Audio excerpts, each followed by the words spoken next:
Hey everyone, and welcome back to the channel. Today, we're diving deep into a case that started with something most of us would just ignore, a wrong number text. But this wasn't your average, "who is this?" situation. This was something far more intricate, far more sinister. It all began with a string of seemingly random characters lighting up a screen. It looked like gibberish, a pocket dial gone wild, but something about the pattern, the strange regularity of the symbols, felt intentional. It was a puzzle begging to be solved. My gut told me this wasn't an accident. It was a message sent to the wrong number. Or was it? Maybe it was a test. Maybe the sender was casting a net, waiting for someone with a specific set of skills to bite. Well, I took the bait. The first step was to treat it not as a mistake, but as a cipher. I ran it through every standard decryption algorithm I knew. Caesar ciphers, Visionaire, Atbash, nothing worked. The message held its secrets tight. It was clear this wasn't amateur hour. The creator of this code was clever, layering their intentions under a thick cloak of complexity. I spent hours, then days, staring at the screen, a cup of cold coffee my only companion. I tried frequency analysis, looking for patterns in the recurrence of letters and numbers. I printed it out, cutting the message into strips, rearranging them, looking for any conceivable connection. It felt like trying to solve a Rubik's Cube in the dark. Every dead end was a new taunt from the anonymous sender. But the frustration only fueled my determination. I knew that somewhere within this digital nonsense was a coherent thought, a purpose. I just had to find the key. And then, after what felt like an eternity, I had a breakthrough. It wasn't about substitution or complex algorithms. It was simpler, and because of that, so much more brilliant. The trick was in the sequence. It wasn't about what the letters were, but where they were. I started pulling out every third letter, just on a hunch. The first one was M. Okay, could be anything. The next third letter was E. Then another E. My heart started to pound. M-E-E. I kept going, my fingers flying across the keyboard.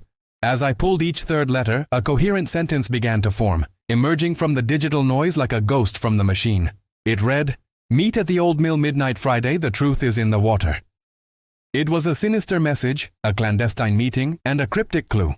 The wrong number text was a breadcrumb, and I had just followed it into a much darker forest. The old mill hadn't been operational for 50 years.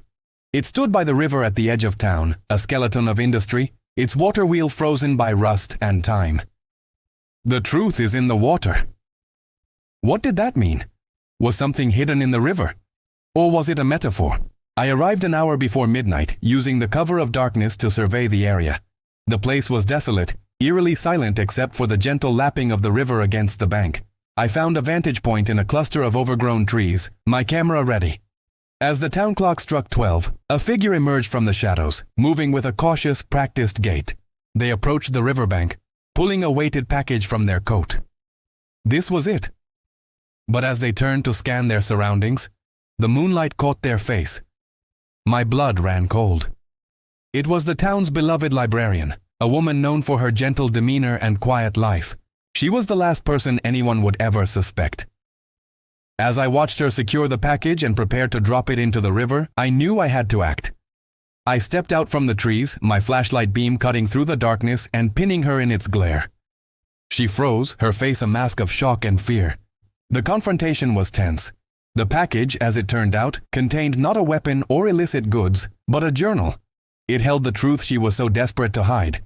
Evidence detailing a massive embezzlement scheme run by one of the town's most powerful figures, a man who had framed her late husband for the crime years ago.